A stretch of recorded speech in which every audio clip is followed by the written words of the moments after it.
Welcome to Debt Matters. If you manage a collections team or, oversee debt purchase portfolios or run credit control, you would naturally assume that a global lockdown followed immediately by a severe inflation crisis would just completely nuke your defaulted debt portfolios. Oh, absolutely. I mean, that was the universal assumption across the industry, right? Yeah, Risk models were just flashing red everywhere. right. It is like bracing your house for a massive storm. You are expecting the roof to cave in, only to find the structure didn't even sway.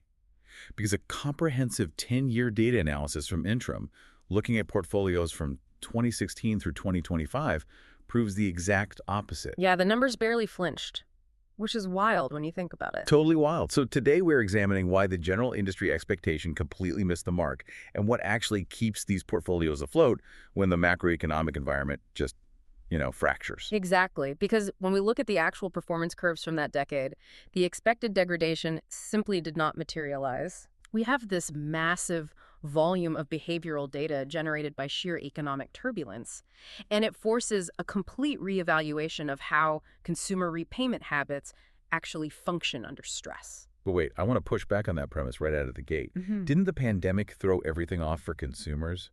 I mean, how could a global lockdown not drastically interrupt these established repayment trends? Well, that is a really fascinating nuance in the data. The treatment portfolio in the analysis. The ones being actively managed. Yes, exactly. That group of accounts actually performed marginally better than the historical control group during the initial shock. Wait, really? Mhm. Better? How is that even possible? Well, it was helped in part by the government support measures that were, put in place at the time. Furlough schemes stabilized income for a massive portion of the population. All right, of course. And at the same time, their discretionary outflow was legally restricted by lockdowns. Retail vanished, hospitality shut down, daily commuting costs dropped to zero. So they literally couldn't spend money on going out. We saw this temporary liquidity surplus for a specific segment of defaulted consumers. Exactly. But, temporary liquidity doesn't automatically equal debt repayment. A consumer could just as easily hold that cash in a current account. Yeah, that makes sense. The fact that they routed it into defaulted debt arrangements tells me that the act of repayment, once established, operates almost like a flywheel. Yes, that flywheel analogy captures the behavioral economics perfectly. It requires a tremendous amount of operational energy and, well, friction to get a defaulted account to make that very first rehabilitative payment. Right. But once that habit forms, the momentum keeps it spinning through macroeconomic friction. The data actually shows that repayment behavior is mostly driven by two things: how old the portfolio is, so the aging, and its past performance. Meaning a mature portfolio with an established yield curve reverts to its expected depletion trend far more stubbornly than short-term risk models predict. Precisely. The collections curves tend to revert to their expected depletion trends over time, largely ignoring short-term macroeconomic disruptions. The habit basically becomes a fixed line item in the consumer's mental accounting. So they prioritize keeping that flywheel spinning because the psychological relief of resolving the debt outweighs the utility of holding the marginal cash. Yeah, the individuals within that cohort have already demonstrated the capacity and the psychological commitment to pay. They actively adapt their broader finances to maintain that commitment. Right. Because human behavior defaults to established routines during periods of external uncertainty. Okay, but let's test the limits of that flywheel, though. Since government pandemic support was temporary, we have to look at the broader economy. I mean, the stimulus checks vanished, and the economy walked face first into a cost of living crisis. It absolutely did. Daily expenses shot up, and the temporary surplus was wiped out entirely. So if short-term shocks don't drastically alter the curves, does the wider economy matter at all?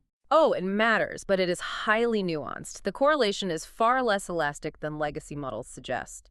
Economic conditions play a role, certainly. Right. For instance, the analysis isolates a small positive effect from real wage growth on repayment intensity. Okay, so when real wages grow, like when consumers genuinely have more purchasing power after accounting for inflation, repayment intensity sees a positive bump. Exactly.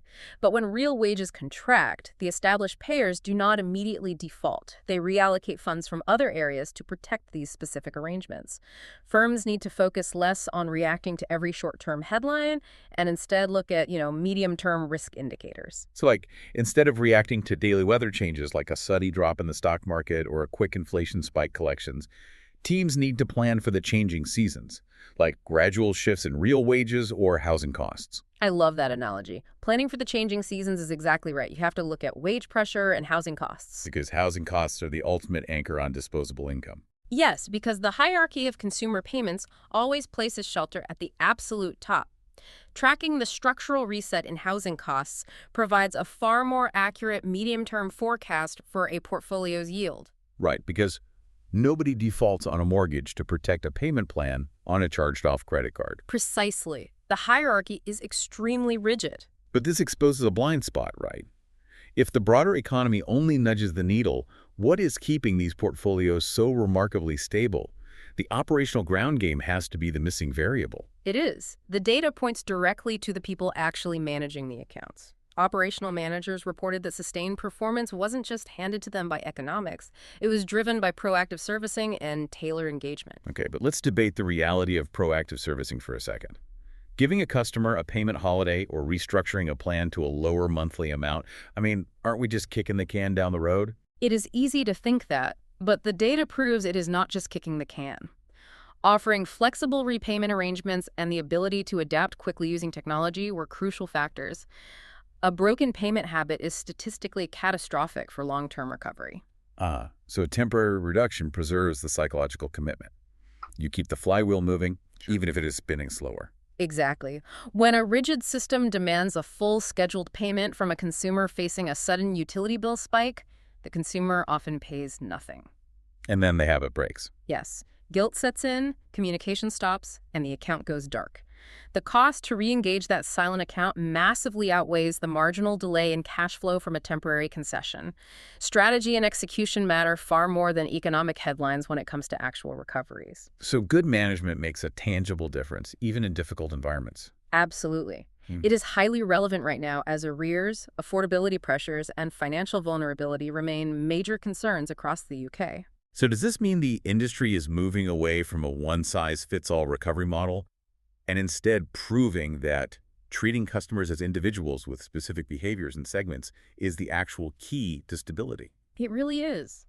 Treating customers as individuals, understanding their specific behavioral segments, and tailoring the engagement is a proven requirement for sustained yield. Right, like providing self-serve architecture where a financially anxious consumer can slide their payment date by 3 days with zero human interaction. Exactly.